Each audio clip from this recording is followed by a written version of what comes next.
Bismillahirrahmanirrahim. Indonesia perlu merdeka sekali lagi.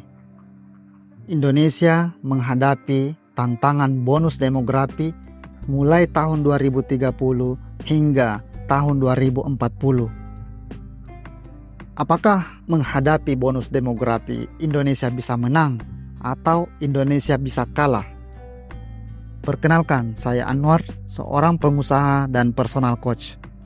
Pendidikan saat ini S2 di Universitas Ciputra, Makassar.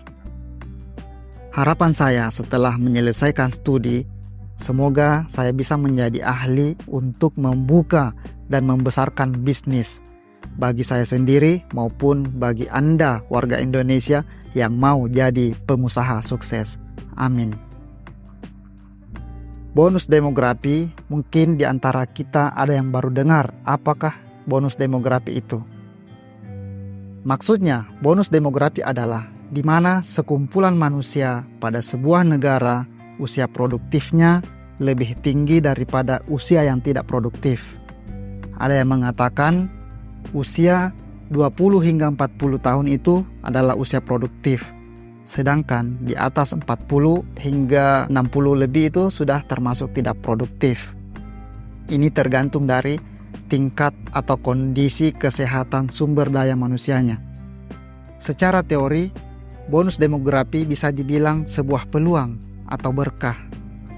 Kapan jadi peluang? Yaitu ketika sumber daya manusia suatu negara tersebut berkualitas dan bisa memproduksi barang dan jasa, sehingga menambah pendapatan negara. Terutama Anda yang jadi pengusaha yang handal dan membuka lapangan kerja tentunya.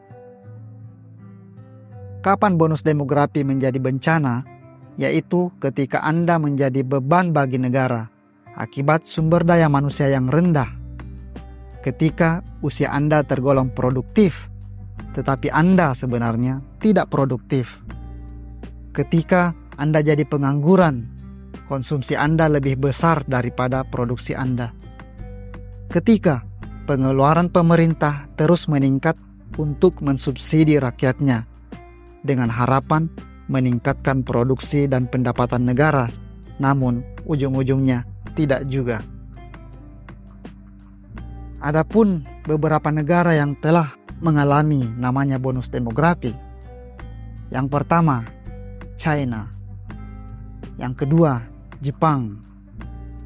Yang ketiga, Korea. Yang keempat, Afrika Selatan. Yang kelima, Brazil. Dan ada beberapa lagi. Nah, 3 pertama yang saya sebutkan tadi telah sukses melewati tantangan bonus demografi. Namun 2 yang terakhir, Afrika Selatan dan Brazil, telah gagal menghadapi bonus demografi. Pendapat saya dari apa yang sudah saya pelajari, ada 3 hal yang harus kita lakukan mulai dari sekarang jika Anda dan saya ingin menjadi pahlawan di Indonesia suatu hari nanti. Yang pertama, kita perlu bekerja keras dalam arti yang sesungguhnya. Bekerja keras untuk meraih cita-cita, seperti kata Presiden kita Soekarno, "Bercita-citalah setinggi langit, kalaupun Anda jatuh, maka Anda masih berada di antara bintang-bintang." Yang kedua, memelihara rasa ingin tahu. Steve Jobs pernah berkata, "Stay hungry, stay foolish." Yang ketiga, kuasai bahasa asing. Di Indonesia, 275 juta orang penduduk dan ternyata hanya 10 juta orang yang menguasai bahasa Inggris. Coba Anda bayangkan dengan kondisi seperti ini. Menggambarkan bahwa sumber daya manusia kita masih jauh dari namanya produktivitas. Masih jauh dari yang namanya kerja keras. Dan masih jauh dari yang namanya rasa ingin tahu yang besar. Semoga bukan karena TikTok atau gangguan lainnya yang membunuh produktivitas sumber daya manusia kita di Indonesia. Semoga bukan karena makanan junk food maupun pola makan kita yang buruk yang membuat sumber daya manusia kita sibuk membenahi kesehatan nantinya.